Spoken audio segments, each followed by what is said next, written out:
Okay, if we could just introduce yourselves one more time. Okay, well I'm Andy Norris. I'm the singer of the Lazybirds. I'm Sean Mail, I'm the drummer in the Lazybirds. I'm Ed Nash, I'm the guitarist in the Lazybirds. I don't know where our bassist is. We're just waiting for Andy Goodrich, he's the bass player. He's quite shy. Oh, he's got shy, he's run off. Yeah. And that's it. See, and you guys can just testify to the fact that we were at a noisier pub and we moved down the road. Much noisier, yeah. Okay, okay. And this one has no Australians, no Tims or prostitutes, so should be fine. Okay. Not that the other one was ripe with it, but, you know. Okay. No, we're quite near Westminster Sauna. We're not anywhere near Hackney, are we? No. Is there going to be a gunfight breaking out? That's a good way. Okay. Might be some muggings. Some muggings. That would be interesting. We just watch it right out the window there. Okay. Well, basically, like I said, we don't really know much about you. So, like, we just started saying, like, how the band sort of came together. Okay. Well, I can't remember. Did I put the advert in or did you? I put the advert in. It was a mutual... No, I put the advert in. You put the advert in? Yeah. I was just looking for a band, so I put an advert in Melody Maker, which no longer exists. And I saw lots of different people. Well, I didn't see a lot of people actually. I just spoke to a lot on the phone, and most could be ruled out straight away on account of sounding pretty insane. But I met a few people, and then I met Ed, Andy and Sean, who had just got rid of the singer, and so that's how we met, and that was about 3.5 years ago, something like that. So you just lucked into a band then, basically. Sort of long, because I was looking for a band or specifically a singer. Yeah. And I answered an ad and I met Sean and Andy, who's going to come up. And they'd just lost the guitarist and a singer. Yeah. And I thought them two were fantastic, but I wasn't so sure about the singer. So we did a demo for a label and stuff, and after we'd done it, they said, well, everyone's great apart from the singer, can we get rid of him? So we just started to sing. Hands up, you bloody breathing. It's Andy. Yeah, it's Andy. So we just fired the singer they had, and I said, well, it must be a good day, we just need someone who... And we met him really quick, we met a couple of idiots. I mean, I was looking for singers for about a year, and the people you meet, it's unbelievable. And every time you think you don't know what to say, you get these people knocking it. I mean, a lot of time you can sort of toss it on the phone and go, all right, just give me your address, I'll send you some songs, but you have people knocking your door. And it sort of seems like I'm just amazed by the number of bands that actually get together through advertisements and papers, because every time I think about that, I just think of like that scene in the Commitments novels, weird guys were showing up at the store, trying to... It's not unlike it.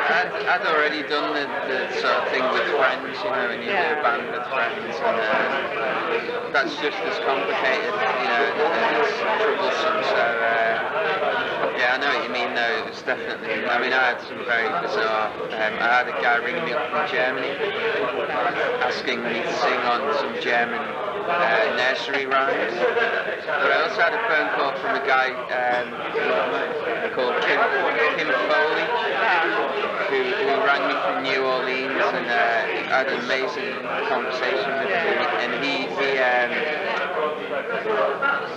he's just worked with everyone, and it was, but I didn't go near him because he was so quite obviously insane. Well, plus in New Orleans as well, though. Yeah. Can't really.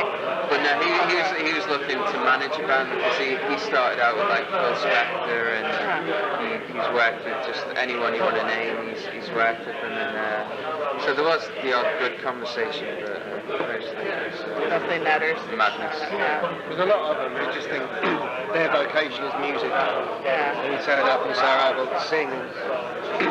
We sort of met one guy before we met Andy, and he looked apart. He sort of had quite a good haircut. We sort of went to the flat, then all the equipment stuff. I said, alright, sing us a song. Or, you know, you're a songwriter, play us one song. He goes, well, I can play a song by the Smiths. And plays about 3 or 4 Smiths songs, which is fine. So what about one of your own? He says, I'm not really ready to play anything yet. It's one to be in a Smith cover band, which is a quite famous one in LA. Oh, they're called Gene. Oh no, he's gonna be so hurt. I interviewed Gene just a few months ago, so alright. That's alright, yeah, they have their guitar about 2 years ago. Huh? Are they still going? Yeah, they are. I think they're touring here like in March or something. Where? I don't know, they're actually busking out there. So in the 3.5 years, what have you guys like basically done besides the Hard to Feel song that we've heard? Right. Well, that's quite a recent song as well. Oh, yeah. That song's So there's other stuff out there that we just don't know, obviously. Lots of stuff. Yeah, well, it probably took about 6 months to actually be able to play anything. We need a little bubble. Yeah, it probably took us about 6 months to just sort of get it right, and then we started playing. We've recorded, I don't know, about 20, 30 songs probably. And what we've got 4 on that CD, my God.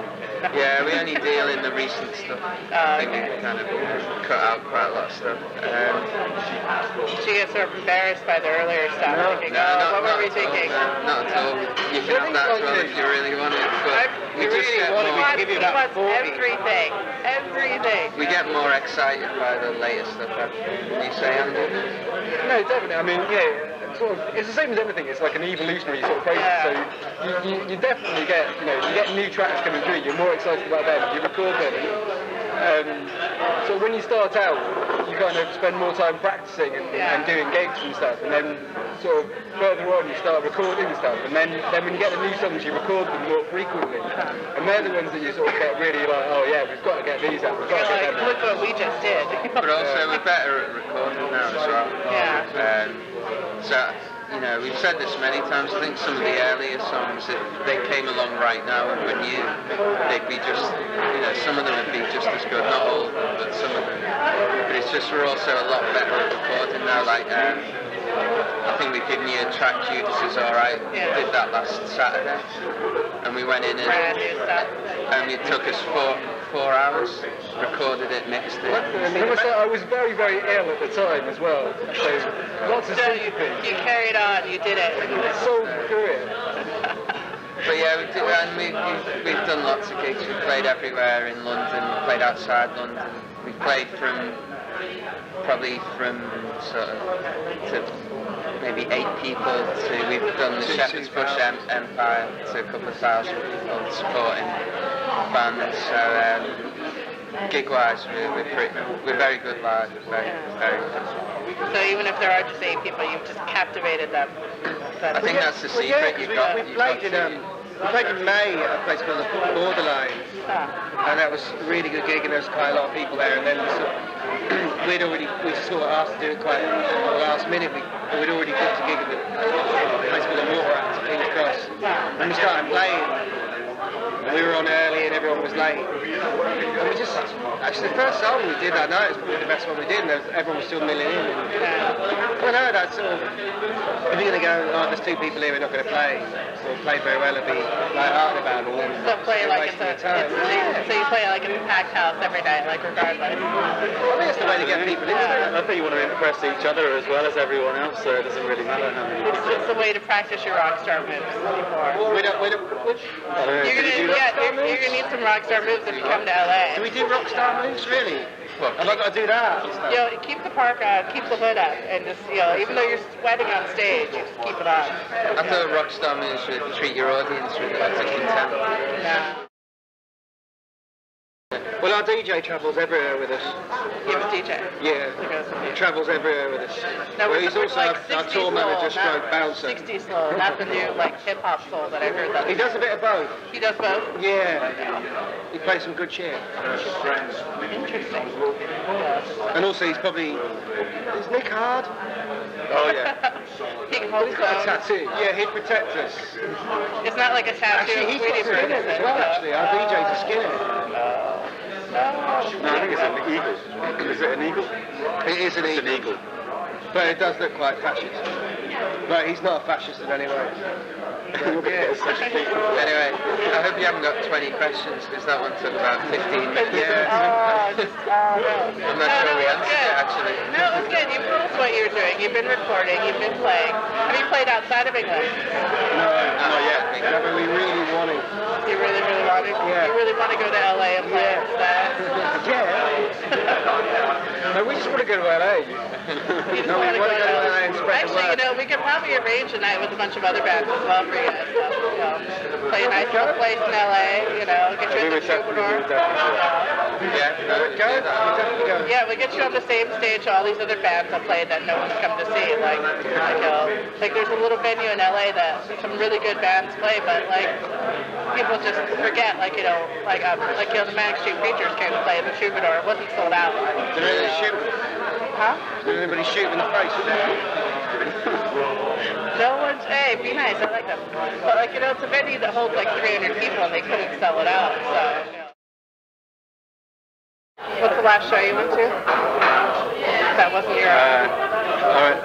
I went to see Super Furry Animals. That's the last one I went to see. Were you bored? No, Okay. they're fantastic. I went to see bizarrely Morrissey That's because I sorted you out. at the Royal Albert Hall back in, I think it was December or November it might be, and he was absolutely jaw-droppingly sensational. I mean, I was more surprised than anyone because I've seen him a few times and I just kind of went because I thought, well, this is probably the last time I'll see Morrissey, you know. Yeah. But his voice was just blew me away. It was unbelievable. It was the best gig I've seen him do, and I saw him in his pomp, as it were, like 10, 12 years ago, and his voice was just amazing. He has seemed to have gotten better. Like, I don't think I've seen him since 2000. I've heard funny stories about him though in LA. Apparently he's into bondage and S&M. My friend is a very good friend of his in LA, so he's actually... Really? Oh, well, strike that and can we say hello? Hello, Rosa. Hey. He's actually listened to the Indieshop before. You were fantastic at the Albert Hall. Well, your friend's such a good friend of Morrissey, just get him to play. And if you need a support band, don't put that band on the Thrills. We're much better. Do you know how much they've gotten signed for? A lot of money. Really? Well, they should. So was that the last show you went to as well? No, I didn't go. No. You didn't go. You just gave him tickets. I sorted the ticket. A friend of mine went for the album, also I sorted the tickets out. What was the last one you went to? I'm not prepared to say. Was it Paul Weller? Yeah, I think it was, wasn't it?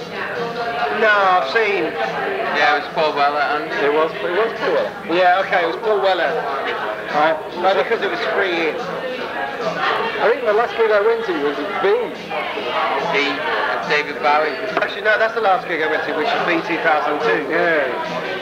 And I couldn't believe the amount of shit bands. Wasn't that in No, the but summer? Supergrass was brilliant. Yeah, it was in the summer. Supergrass were amazing. Supergrass were good. Supergrass, I must actually, admit, modern bands, can we mention Supergrass? I hate Supergrass. Well, I really like Supergrass, and they were really good on that day. They were What is really the good. point of remaking T-Rex? I mean, what is the point? Remaking it When they so were playing, obviously. I said to him, close your eyes. Listen, it's Mark Bolan singing. Yeah, but it's not like, you know, loads of bands do tracks that are like, oh, that's a bit T-Rex, that's a T-Rex riff. It's just their latest single is T-Rex. He's done the vocal exactly. It's like one of those Top of the Pops albums where they got different people to do the famous songs. See, I mean, it's just on his point, we've got this idea that you really shouldn't need to do any more than 3 albums. Just 3 and you're gone. Get the money and run. Not get the money and run, but you going to say? Any great band, 5 years, apart from the Beatles, they squeezed out 8. Yeah, but they're two mega songwriters. But what's the point? I've got friends in bands who put records out. I really feel like saying, well, I mean, if you look at the Roses, they did 2 albums, contemporary-wise, they did 2 albums. I know it took about 20 years to get most of that out, but Smiths did 4 studio albums. It's like, how far are you going to go with this? And there's certain bands now. It's funny, I went to, and I won't name the band, I went to a gig with a friend of mine last year, and it's like they're going to be on a Britpop reunion tour in 5 years' time. And it's going to happen. You're going to see like Wembley Arena tonight, after the Pop Stars night. And tomorrow night we've got Cast and Supergrass and Shed 7, all these no-marks who will just continue to sort of pay their mortgage. So why don't you just do your thing? So this is what we've got to say. You're rubbing your head, Sean, are you on that tour? No, I didn't think Shed 7 were still like doing something. Yeah, I feel bad. I really like their last album actually. Oh wait, hold on, wait, the best song in the world. They were really good when I saw them live. And so you're going to they sounded really good live. They sounded good live, I saw it on the TV. Yeah, they rocked. But the songs we enjoyed most were off the first album. they were, yeah. I mean, I must admit, like me, you and Annabelle, we were walking back to get a pint, And then we they ran started back. playing Man-Sized Rooster, and we were like, oh, gotta get back. Yeah. You know. That's the whole thing. It's like, I was really impressed by that first album as well, and like everything else is like, No, I Shoot Coco is great, you know, It's but... great. I like the second one actually. And I like In In It It for for the the Money, I but... like that video when they're pogo sticking. Yeah. Did you have like a master plan for the video, or you just sort of go to the top of the hill and do a video? Yeah, we just wanted to look really good. There was a million different ideas for the video, and then when it actually came to doing it, I couldn't do any of them. Was there like a windy day and you thought our hair's going to look fantastic? sunny day. We had to go at Sunny morning. 7 in the morning. It's a beautiful And me and him day. got stuck in the tube between Euston and Camden Town for an hour. Oh, it was fucking So we horrible. almost didn't do that half of the video. It was very close to not being done due to a lateness. That's It was not our fault, man. We left at 6. We did half inside in a rehearsal room and then half outside. It's just quite a basic idea, but yeah, the guy that did it was really good, but he was on his own. He just did it himself with it. Yeah, I'm going to be really... Cameras, you know. I'm going to be really surprised if the Culture Club comes through on the bike. It'll be the first time the Culture Club's been played ever on the Indieshop. We just had a moment of silence. Since you have this idea about the 3 albums, like, have you sort of like moved closer to making that first album and get that one under the way? Our kind of plan is we're gonna do an album this year. Hopefully start. I think we sort of said in the next couple of weeks we start kind of doing it.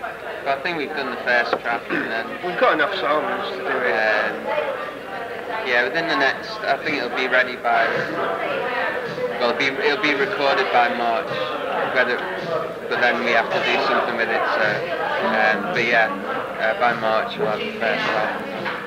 So you're going to start like a little like stopwatch thing. It's like the day the album comes out, like 5 years, we have to quit. Yeah, quicker than that. No, I don't. Like as soon as the third one's out, we're gone. I think that sort of timescale is a bit limiting, really. But I mean, I'm gone as soon as we've done the third one. You're just going to be and that means that we can be a lot more creative. Yeah. I think you just have to be realistic, really. Yeah. You know, there's a hell of a lot of bands clinging on now, and I just wish they would. It's people like Oasis, Radiohead. So, and then you look at other people like maybe Jeff Buckley, who through circumstance only did one album. But you have to think, well, I'd rather do one amazing I think they're album. playing this. I don't know. Sounds like they're playing this. Yeah. I'd rather do one amazing album than And just fade away. 7 or 8, you know. There's been a lot of bands on our show that we've gotten really into that have done one album and just gone away. And it's, I recommend it, you know, I recommend it. I think it's it's almost like, you know, you get the major bands, the huge bands, like I guess the Stones and the Who still tour. Yeah. But all these other bands seem to have taken their lead from that and think that they can, Start playing. you know, they have a couple of hits and they're still around. I'm not going to the bar. You know. Come on, who's got the most boring job here? Me. We could probably argue over that. I think everyone's job's pretty How much boring. tape have you got? Just a quick round of what everyone does. Okay. I work for a university and I kind of give advice to students on their general welfare and how to be really good people. Do you get like crying students all the time? I get some crying students and sometimes they make me quite well. Alright, moving on.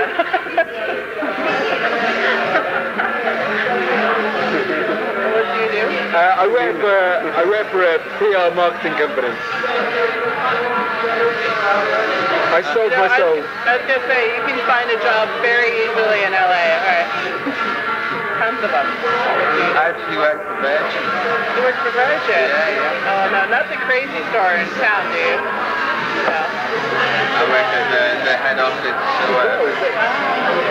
At the mega store head office. Yeah. We have what they do, so what do you do What do I do?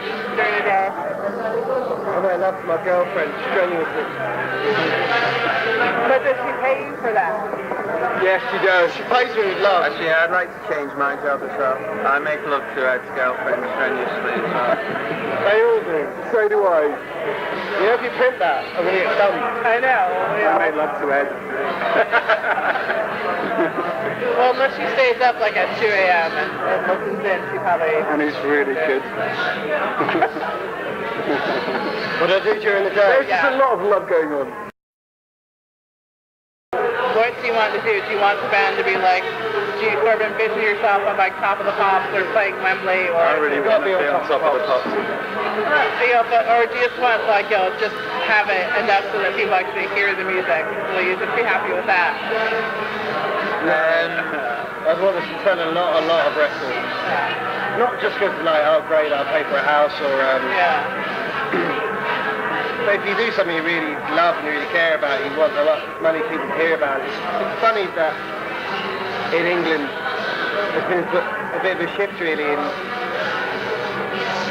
7 years ago we'd probably sold about 2 million records to a load. To be heard by as many people as possible. How you do it now, I think, is a different matter.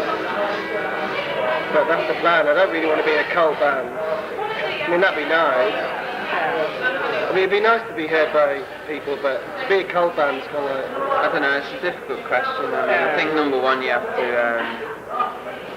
do it for yourself, especially when you're, in the position we're in, which is like, as far as we're concerned, making great music but not selling great music, so I think the first thing you have to really love it yourself, Okay. Hello? Hey. Yeah, we just want to Okay, really can big. you... Actually, I'm actually still doing the Sorry, intro. I didn't even realise you gave me £3. Alright, so you want to get mega huge and move to LA and buy beach houses? Is that it? I don't know. I just want to make it. I just want to go and live in Lisbon with my girlfriend. I find it quite weird that there seems to be this thing in this country that it's kind of cool to be in a band that doesn't actually sell that many records, but it's still kind of cool. And you're on the cover of it. I don't necessarily think there's anything uncool about selling lots of records, unless you're Travis. But I don't know. It's like, to get to the point where you don't have to take time off of your regular job to go tour. Well, we really want to give up our jobs. We just want to do this full time and you've got just clean have some toilets, fun. haven't you? I don't know. Yeah. I can't imagine anything worse than mummy and daddy saying, there you go, darling, there's $100 grand a year. Yeah. You just Go develop your band buy some habit. equipment. How are you going to make good music out of that? You know what I mean? Or are we? That's how you get elastic up. Yeah, well, no, you just get David Albarn to write your first album, then you split up because you'll become junkie. Well, how are you going to make good music out of that if you're like, it's okay, we don't need to work? I quite like the fact we have to struggle. We recorded on Saturday night, everybody was broke, and we'd like putting pound coins going to do it. I'd rather do it like that. I think that warrants some artistic merit. Like, do you think you'll appreciate it more? I think we appreciate it a lot more whenever we do people around us. You know what I mean? All our girlfriends, all our friends, and know that we, every spare penny we have, we put into paying for post office boxes and websites. Well, I don't know. And all that. We probably appreciate it a lot more than any band that gets a leg up in the industry because their brother or something works for an industry. I don't know. I mean, that's just a bit too easy. I mean, naive or not, I just do think that the good will out. And I think if you're good enough, and I read a really good quote by a musician. Actually, it was Ian Brown, because there's no way a good band won't make it. There's no way. It just won't happen. If you're good and you believe what you're doing. If you're half-assed about it, then you're going to fail. And if you're half-assed about Do you it... remember we played with a band called Cousteau once, and they were good. Yeah, but they were wankers. No, but they were good. I mean, it doesn't matter what they were like, but they were people, but they were a good band, and they're doing okay. I mean, Actually, I think they've played America. I'm not being funny, but we've played with a lot of shit. But I don't know. It's not. It hasn't been our time yet, but our time is coming. I think. I think this year is going to be a very big year for us. Well, for my money anyway, talk about bands like The Strokes and The White Stripes. No, yeah, but the fact that, whether you like them or not, one thing that they have done is, because this country's been plagued by mediocre, fast, boring, fucking shitty commercial pop bands created by television and all that kind of shit for far too long now, and so once you get bands like The Strokes and The White Stripes come over here, I think if they've done anything for this country's music, is actually, I don't know, made people realise there's actually some proper music being played here. It did seem about 10 years ago like the charts here were sort of equally balanced between the pop bands and proper bands, and it sort of seemed that like more of the pop bands were taking over, and it seems that way like in America as well. Like you're actually starting to get some of the better rock bands like charting up there at the top instead of like knocking Britney down. They'll get like Queens of the Stone Age or something. I like Queens of the Stone Age. Yeah. Well, there's always been this thing I think about, certainly in the 60s and everything about, British bands being fantastic and everything. And you can talk about the Smiths. Yeah, but that all starts with Elvis. Yeah, but whatever. But I mean, I think it's quite good that you get bands like The Strokes that at least promote. I don't know how we do it. Music anyway. I think America's just so big. I think it's a different market to Britain. Well, Britain's like a state in America. But I think it's probably a healthier attitude. Basically none of us know anything about America. Basically. But I think the impression that I get anyway is that you stand, it's almost like there's more opportunity out there, because over here it's so small, you're judged on lots of things, and it's just so, I don't know, you just think in America there's maybe more opportunity and people are more open to, I work with people from all over the world, and they just seem more open to, English or British people have preconceptions about everything, and you have to get over those before they'll even listen to you, Whether or not you're supposedly cool or not. Yeah, it's just a lot of bullshit in England. A hell of a lot that you have to break through. But then if you look at the bands that break through, there's no reason for any of it. It's like, a lot of bands that break through, it's like, why?